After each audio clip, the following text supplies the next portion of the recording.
একবার এক বিশাল পুরনো বাড়িতে বাস করত একটি আরশোলা এবং একটি ইঁদুর।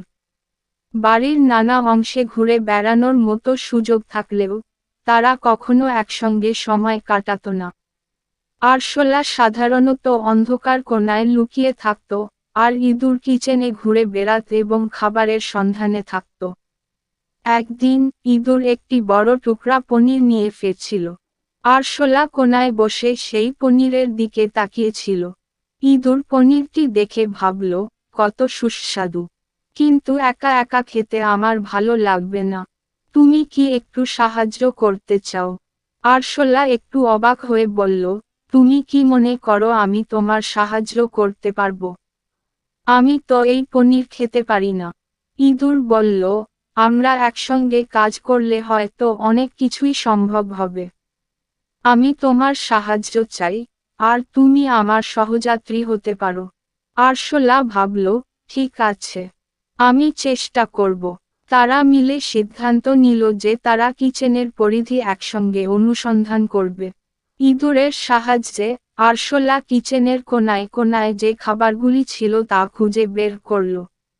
ইঁদুরকে দিয়ে খাবারগুলো একসঙ্গে সংগ্রহ করতে আরশোলা কোণার অন্ধকার থেকে বের হয়ে এসে আলোর দিকে আসতে শুরু করল। যদিও প্রথমে আরশোলা ভয় পেয়েছিল এবং কিচেনের সরঞ্জামগুলো দেখে অস্বস্তি হয়েছিল, ইঁদুর তাকে সাহস জোগাল। আরশোলা লক্ষ্য করল যে কিচেনের বেশিরভাগ জিনিসই তার ধারণার চেয়ে সহজ ও নিরাপদ। সে ধীরে ধীরে কিচেনের বিভিন্ন জায়গা ঘুরতে লাগলো এবং নতুন নতুন খাবারের সাথে পরিচিত হলো। একদিন ইঁদুর আরশোলাকে নিয়ে বের হলো একটি মজার পরিকল্পনা নিয়ে। তারা সিদ্ধান্ত নিল যে তারা কিচেনের নিচে একটি ছোট পার্টি আয়োজন করবে। ইঁদুর পনির, বাদাম এবং অন্যান্য খাবার সংগ্রহ করে এনে রাখল। আরশোলা সেই খাবার সাজানোর কাজটি করল। তারা একসঙ্গে কাজ করে একটি আনন্দময় পরিবেশ তৈরি করল। পরদিন বাড়ির অন্যান্য প্রাণীরা তাদের এই আনন্দের খবর শুনে সেখানে আসতে শুরু করল। সবাই মিলে খাবার খেয়ে আনন্দে মেতে উঠল।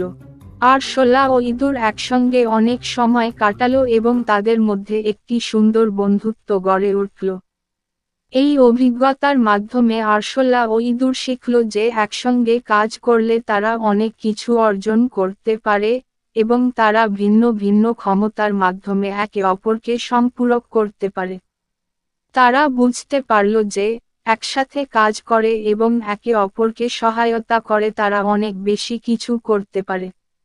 ভিডিওটি ভালো লাগলে লাইক ও শেয়ার করুন, চ্যানেলটি সাবস্ক্রাইব করুন। ধন্যবাদ।